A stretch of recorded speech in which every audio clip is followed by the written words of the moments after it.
Hello అండి. ఈరోజు సింపుల్‌గా ఇంట్లోనే 5 నిమిషాల్లో స్క్రంచీ ఫ్లఫీగా కుట్టడం ఎలాగో చూసేద్దాం. నేను పైన మెన్షన్ చేసిన మెజర్‌మెంట్స్‌తో ఒక క్లాత్ తీసుకోండి.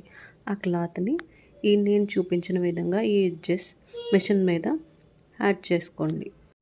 నేను వీడియోలో చూపించాను కదా, ఇలా జాయింట్ చేసుకోండి. దీనికోసం మీరు ఆర్గాంజా, జార్జెట్ ఏ క్లాత్ అయినా తీసుకోవచ్చు. మీ ఇష్టం అది. అది మీ చాయిస్. ఇలా జాయింట్ చేసే టైంలో మీరు ట్యాగ్ కావాలంటే ట్యాగ్ యాడ్ చేసుకోవచ్చు. అలా జాయిన్ చేసిన క్లాత్ని ఇలా మిడిల్కి పెట్టుకొని ఫోల్డ్ చేసుకొని మిషన్ మీద స్టిచ్ చేసుకోండి, నేను వీడియోలో చూపించిన విధంగా.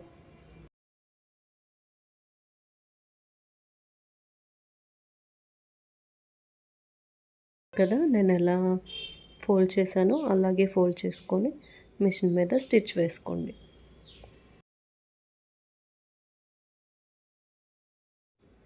అలా స్టిచ్ చేసుకున్న క్లాత్ని కొంచెం కొంచెంగా లాక్కుంటూ ఇలా రివర్స్లో తిప్పేసుకోండి.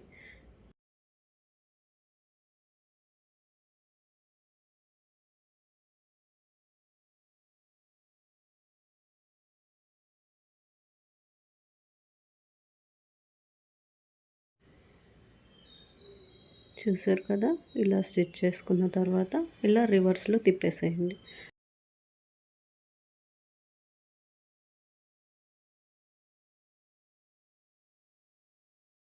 ఇలా రివర్స్లో తిప్పేసిన క్లాత్లోకి ఎలాస్టిక్ ఎక్కించేసుకొని టై చేసేసుకొని, చూసారు కదా, ఇలా ఆ హోల్లోకి ఎక్కించేసి లాక్కొని టై చేసేసుకోండి. ఇలా టై చేసుకున్న స్క్రంచీని ఒక ఓపెన్ ఉంటుంది కదా, ఆ ఓపెన్ని ఒక స్టిచ్ చేసేసుకోండి. చూసారు కదా, ఎంత సింపుల్గా, ఎంత ఈజీగా, ఎంత ఫ్లఫీగా స్క్రంచీ రెడీ అయిపోయిందో. దీనికోసం మీరు ఏదేదో చేయాల్సిన అవసరం లేదు, ఏదేదో కావాల్సిన అవసరం లేదు. జస్ట్ ఒక క్లాత్, మెషిన్, ఎలాస్టిక్ ఇవి ఉంటే చాలు. మీరు సింపుల్గా ఇంట్లోనే ఈజీగా ఇంత ఫ్లఫీగా స్క్రంచీని రెడీ చేసేసుకోవచ్చు. చూసారు కదండి, స్క్రంచీ ఎంత ఫ్లఫీగా ఉందో. నేను ఇంకా స్టిచ్ వేయలేదు, సరి చేస్తున్నాను. సరి చేసి ఆ క్లోజింగ్ ఉన్న దగ్గర చూసుకొని కరెక్ట్గా ఇలా నేను చూపించిన విధంగా మెషిన్ మీద స్టిచ్ వేసేసుకోండి. అంతే, సింపుల్గా రెడీ అయిపోయింది. ఈ స్క్రంచీస్ కోసం మనం బయట మార్కెట్స్లో అంతంత ఖర్చు పెడుతూ ఉంటామండి. సింపుల్గా ఇలాగా ఈజీగా స్క్రంచీని స్టిచ్ చేసేసుకోండి. ఇలాంటి మరిన్ని యూస్ఫుల్ వీడియోస్ కోసం m.fashionatorని సబ్స్క్రైబ్ చేయండి. Thank you. ఇందుకు చూడండి ఎంత ఫ్లఫీగా ఉందో, స్క్రంచీ రెడీ అయిపోయింది.